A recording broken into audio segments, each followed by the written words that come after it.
जो बताओ गांव की शिक्षा व्यवस्था कैसी है? लड़का बच्चा पढ़ रहे हैं अच्छे से? स्कूल सरकार शिक्षा व्यवस्था खराब है। खराब है। मास्टर हाँ। ये औरतें जन भर नहीं लड़कन के दूध नहीं पढ़ाती और ना लड़कन के देखे के पढ़ाते के का। अच्छा, शिक्षा बिल्कुल काजू किस्में से आती और लड़कन के नहीं दिए पता। ये बताइए दादा, इल्जाम लगा रहे हैं कैमरे के सामने। जो ठीक कह रहे हैं सही है, जो इनकी बात पर सहमत हो आप? सही है। ऐसे ही करे थे?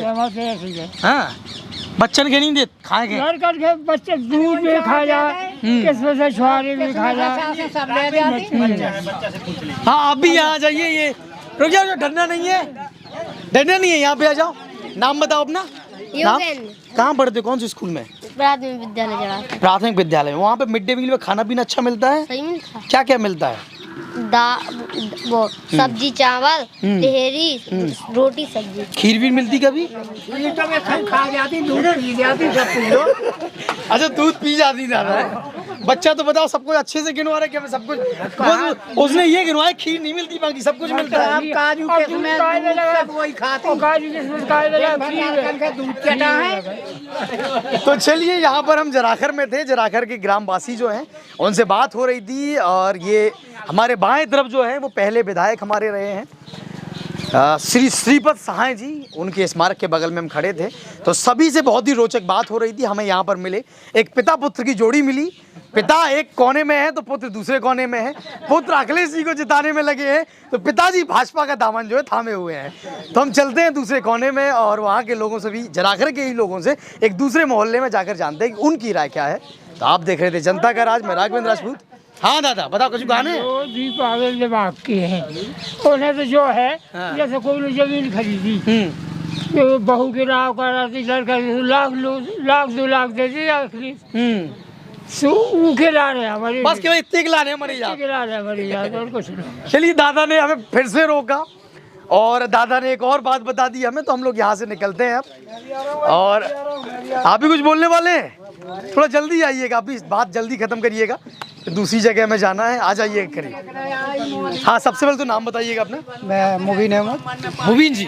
हाँ मुबीन जी, अब दौड़ के स्कूटी से है, अब राय भी बता दीजिए। राय क्या है, सुनिए। पहली बात तो यह है कि यहाँ जो किसानों के ऊपर सबसे बड़ी समस्या हो रही है, बुंदेलखंड का जितना भी किसान है और किसान से ही व्यापारी जुड़ा है, समय पे खाद नहीं मिलना, उन्हें जो सब्सिडी आ रही है वो नहीं मिलना, किसानों भूखे प्यासे अपने गेहूँ लेके मंडियों में बैठा है। ये सारी समस्या पहले जब तक ये हमारे यहाँ की किसानों की समस्या दूर नहीं होगी तब तक व्यापार नहीं बढ़ेगा, और व्यापार नहीं बढ़ेगा तो आगे हमारा विकास नहीं होगा। सही कह रहा हूँ ना मैं? विकास नहीं होगा।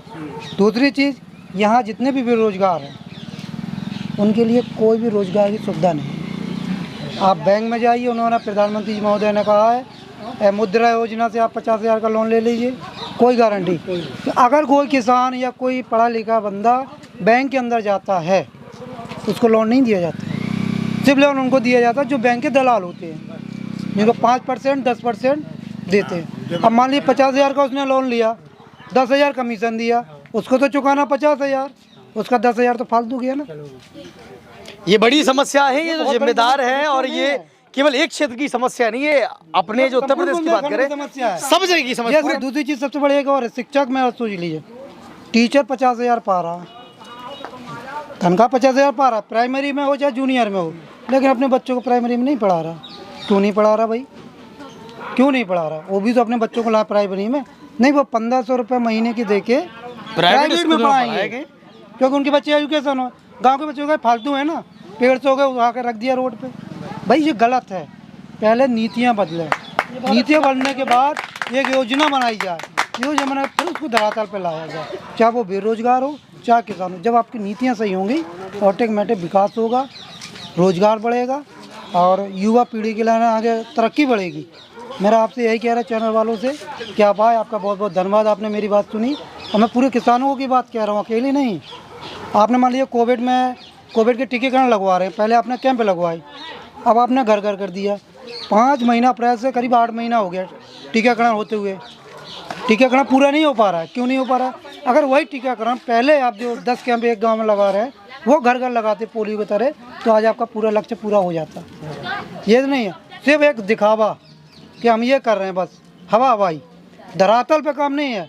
और धरातल में एक मोदी जी होगी से पूछता हूँ धरातल में कोई काम बता दे तब मैं उसको बताऊँ। तो हमारे साथ मुबीन थे जिन्होंने बहुत अच्छी चीज़ों पर प्रकाश डाला। और ये समस्याएं केवल एक ज़िले या एक खंड की नहीं है, ये हम बात करें हमारे पूरे उत्तर प्रदेश की कहानियां हैं। तो उम्मीद है कि धीरे धीरे जो सरकार है वो सुधरेगी और जनता जब जागेगी, ये मुद्दे उठाएगी, तो सरकारों को भी उनकी जनता की माननी पड़ेगी और जनता के आगे झुकना पड़ेगा। तो आप देख रहे थे जनता का राज, मैं राघवेंद्र राजपूत।